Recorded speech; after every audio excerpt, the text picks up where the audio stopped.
Ahead in the afternoon rush, suspects wanted in a nationwide scheme arrested here in Connecticut. I don't think anybody would have picked up on this being suspicious.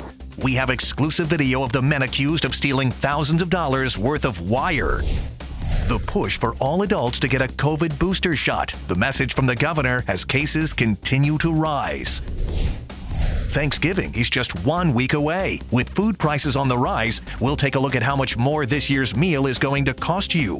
Eyewitness News at 4 starts right now. Connecticut's #1 local news. This is Channel 3 Eyewitness News. Hi, everybody. Thanks so much for joining us on this Thursday afternoon at 4 o'clock. I'm Mark Zinni. And I'm Shantae Passmore. It's been a busy afternoon. We have several breaking stories, and let's get you all caught up with our afternoon rush. And this first story here just coming into the newsroom moments ago. Breaking news for you. Hall of Fame basketball coach Jim Calhoun is stepping down as head coach at the University of St. Joseph.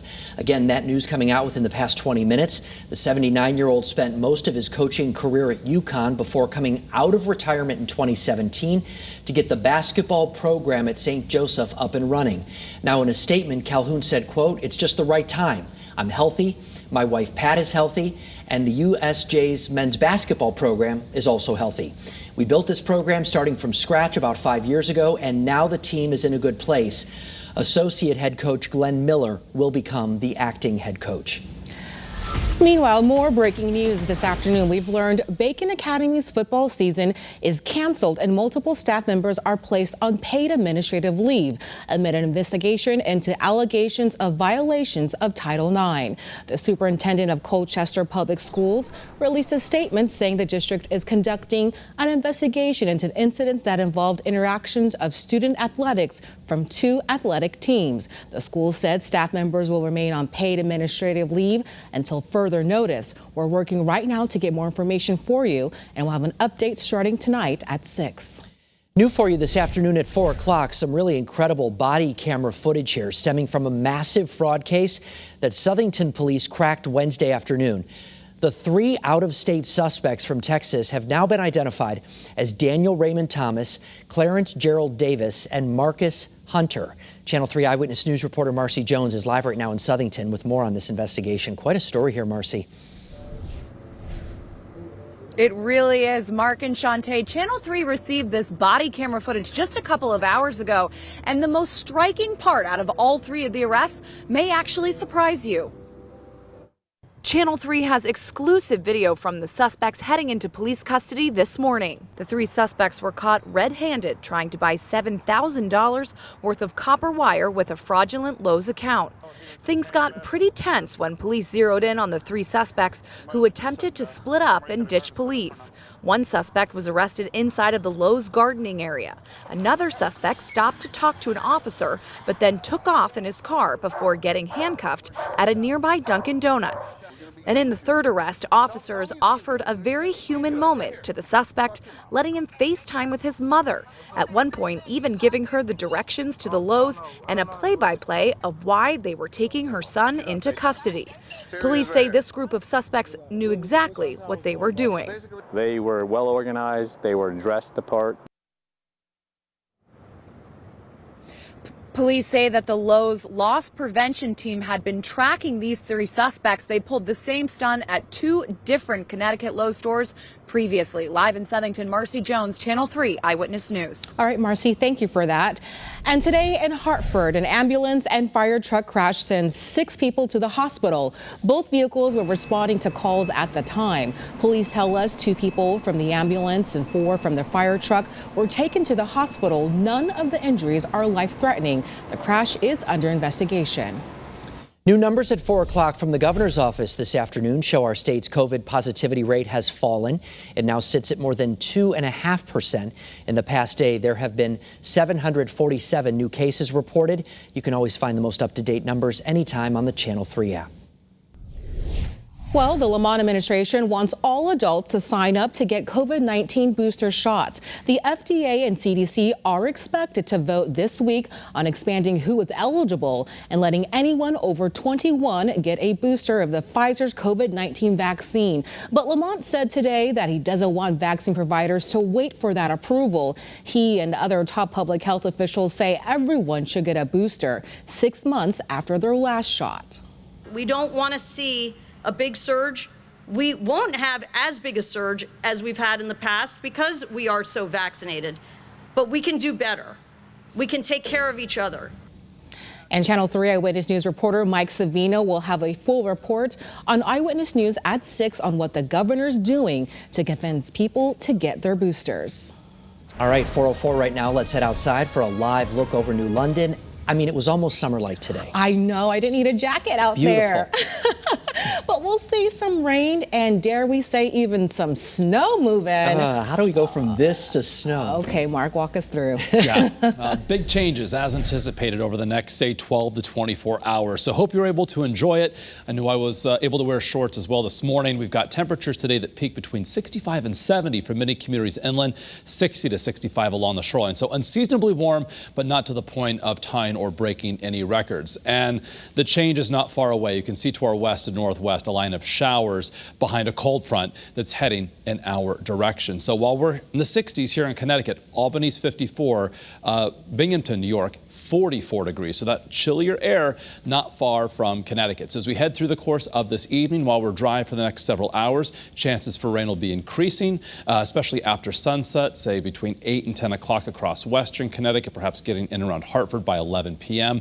Midnight, 1 o'clock in the morning, you can see some of those shades of blue in the northwestern hills. It is the higher elevations of northwest and northeast Connecticut that we could see a brief transition over to a little snow before it wraps up. Speaking of it wrapping up, it's done. It's over by daybreak tomorrow. So we'll see sunshine for our Friday morning commute. During the afternoon tomorrow, as colder air moves in on a northwesterly wind, we'll see perhaps a snow shower or some sprinkles reach the northwestern hill towns. The temperature tomorrow for all of us, though, will be the big headline. Upper 30s at 7 o'clock in the morning. Will only reach the mid to upper 40s as we head through the course of tomorrow afternoon.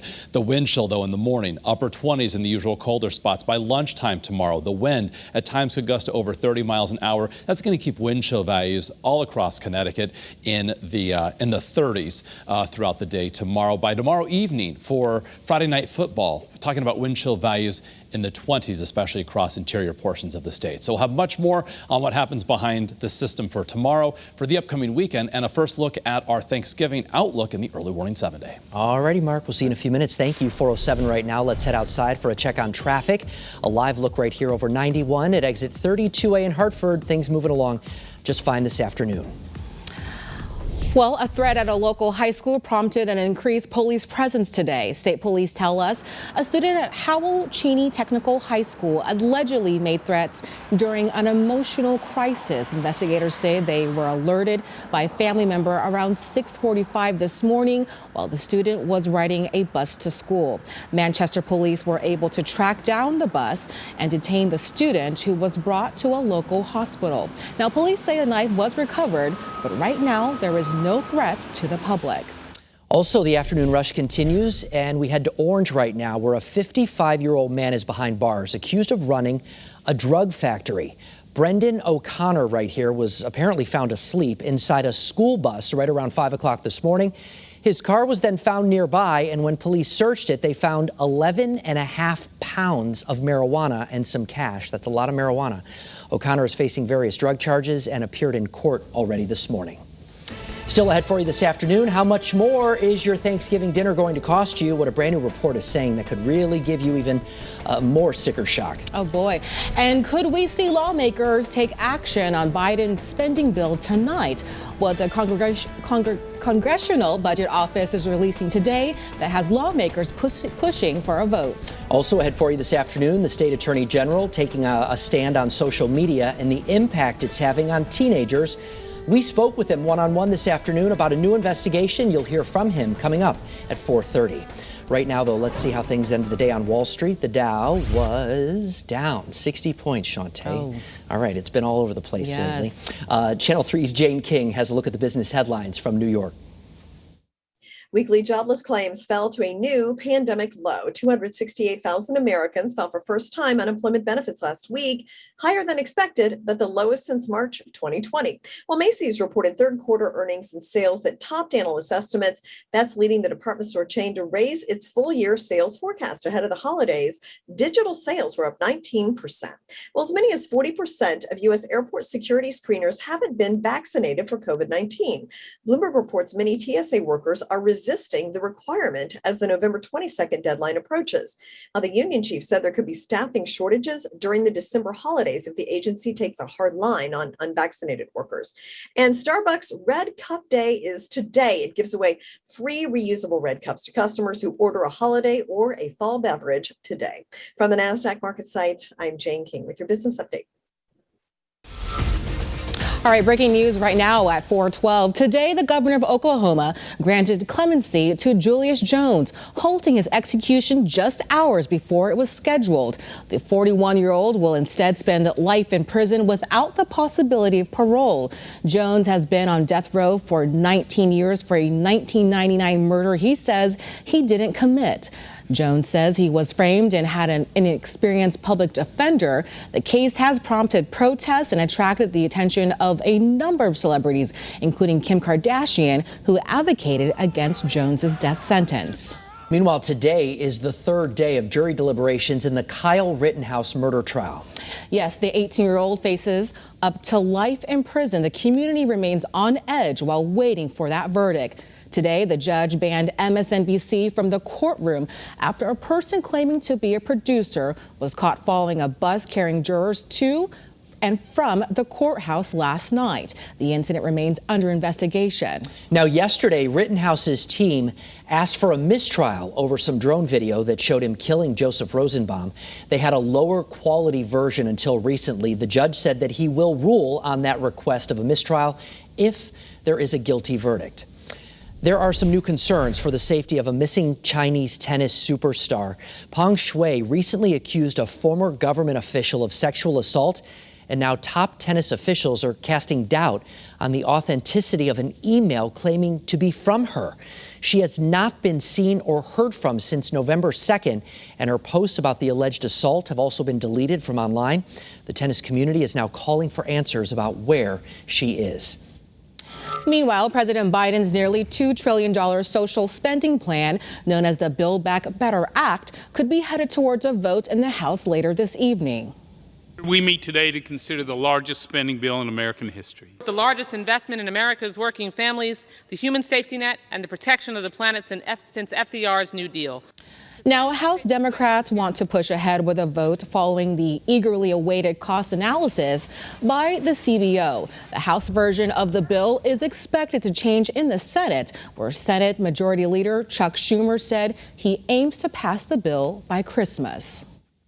Now, Channel 3 early warning weather. All right, check out our temperature trend so far this week. Temperatures are highs plotted here for you since Monday, a little bit below average. 50 Monday, 49 Tuesday, 50 Wednesday. Today, at least 69 for the Hartford area. It's a close calls if we've made it to 70. You're not awaiting official word on that. But regardless, tomorrow, at least 20 degrees colder than today and certainly below average. And when you factor in that wind tomorrow, it's going to feel at times like the 20s and 30s. So if you like the unseasonably warm weather, enjoy the late afternoon as it transitions into a beautiful evening. We've got 62 right now in Waterbury, a mainly clear sky, a nice scene from Stores, looking over the Yukon campus there, and as well the rolling hills of northeast Connecticut. A lot of leaf drop, a few splashes of color remain, and looking skyward, some scattered cirrus clouds looking live from Old Saybrook. Really beautiful border to border here on this Thursday afternoon. So we've got temperatures still inland between 60 and 65, along the shoreline between 55 and 60. So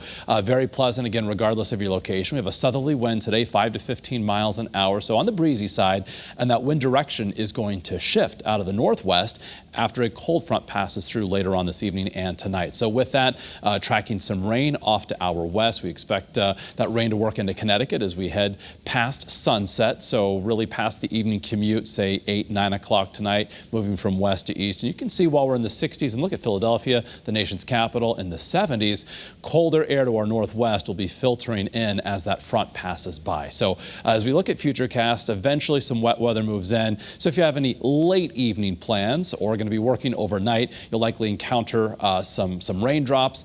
The rain shifts from western Connecticut to eastern Connecticut by, say, 3-4 o'clock in the morning. And you do see some of those pinks and blues, especially in the higher elevations of far inland Connecticut. We could see a brief transition over to some snow as temperatures drop, as that colder air moves in. But by daybreak tomorrow, the precipitation in whatever form is done and over. The clouds are clearing out, and we're going to see some sunshine as we end the week tomorrow. Now, as the northwesterly wind kicks in, filtering that colder air into Connecticut, we can't rule out, perhaps, especially in the northwestern hills, a brief shower of snow or some rain as we head toward tomorrow evening, certainly looking dry. So overnight tonight, by early tomorrow morning, we're in the 30s, inland upper 30s, near 40 along the shoreline. Highs tomorrow only in the 40s. So we swing the pendulum from well above average today to a little bit below for our Friday. Again, wind chill values tomorrow in the 20s and 30s. So check your Futurecast for our Saturday. Ample sunshine in the morning, some clouds increase from the west as we head toward and past sunset, but looking dry for most of the weekend. Saturday, again, bright. We'll start off in the 20s, by the afternoon hit the upper 40s, then we're heading to between 50 and 55 on Sunday, increasing clouds, perhaps a chance for some late day showers.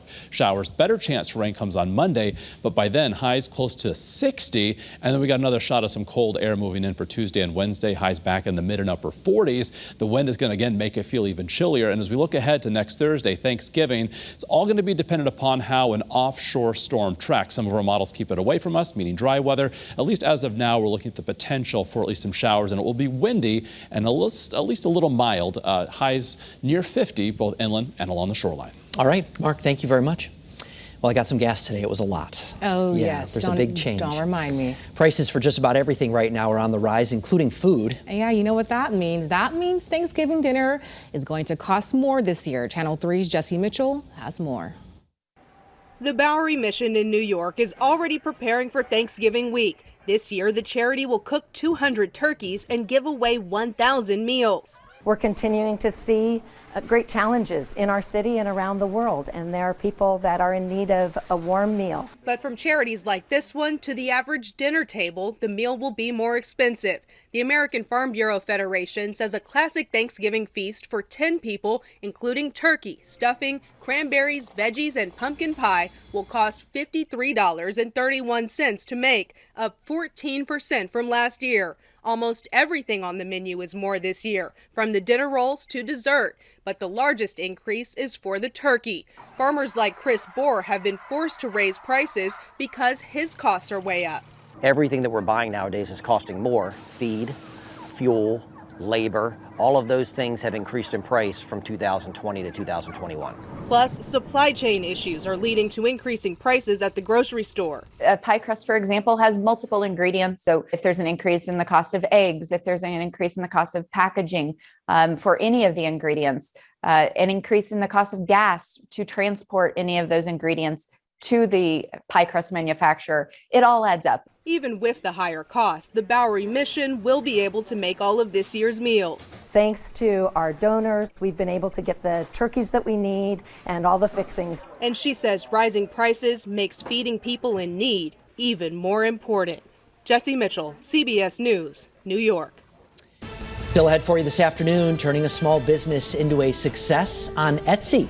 Meet a teacher who's now showing others how to make some money online. And more schools across the U.S. making changes to their Thanksgiving break.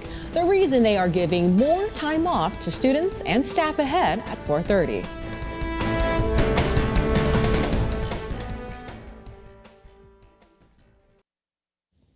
All right, welcome back, everybody. The problems of the 1%. Oh, right? yes. The world's richest dog is selling his Miami mansion. I'm feeling a little bit jealous here, Mark, right now. It belongs to We did something wrong. Yeah, exactly. It belongs to a German shepherd named Gunter VI. The lucky dog inherited his fortune and the waterfront estate from his grandfather, the pet of a wealthy German countess. The home was once owned by Madonna and is on the market, can you believe it, for $31 million. My goodness. This is crazy. So many questions. All right, weather-wise, as we look at the next 3 days, we'll end the week tomorrow. Dramatically colder, also windy, highs in the 40s, but it's going to feel like the 20s and 30s because of that wind chill. For Saturday, a lot of sunshine, a lighter wind, highs between 45 and 50. Then Sunday, back well into the 50s, but more clouds and sun with a chance for some showers later in the day. So we'll have much more on the storm system coming tonight and throughout the day tomorrow, the impact that it will have, and as well what to expect for Thanksgiving, all ahead in the 7-day in our next half hour. All right, Mark, thank you very much. Right now, we continue to highlight small businesses each and every week because they obviously need our support. Absolutely. In today's Small Business Spotlight, Channel 3's Eyewitness News' Caitlin Francis takes us to Glastonbury. In 2014, I opened an Etsy store just making monogram stickers because I loved to buy them, and I was like, okay, well, maybe I should just make them. So I did, and I started selling them, and then for my first 6 years that I was on Etsy, I made 11 sales. But then everything changed for Alexandra Wilmot. Then I started to put people's names on cups and things like that, and everything just kind of took off and grew, and then quarantine happened, so I obviously had a lot more time, and people were really focused on like shopping small at that point. So that year I did 3,000 sales, which was really, really awesome. Just like that, 11 sales to 3,000. This year, she's already passed 4,000 sales, making her a top 1% seller on Etsy with her company Wilmot by Design Custom Cups. This is my full-time job now, and it's really exciting. She was a teacher, and now she's working on an ebook, teaching others how to successfully sell on Etsy.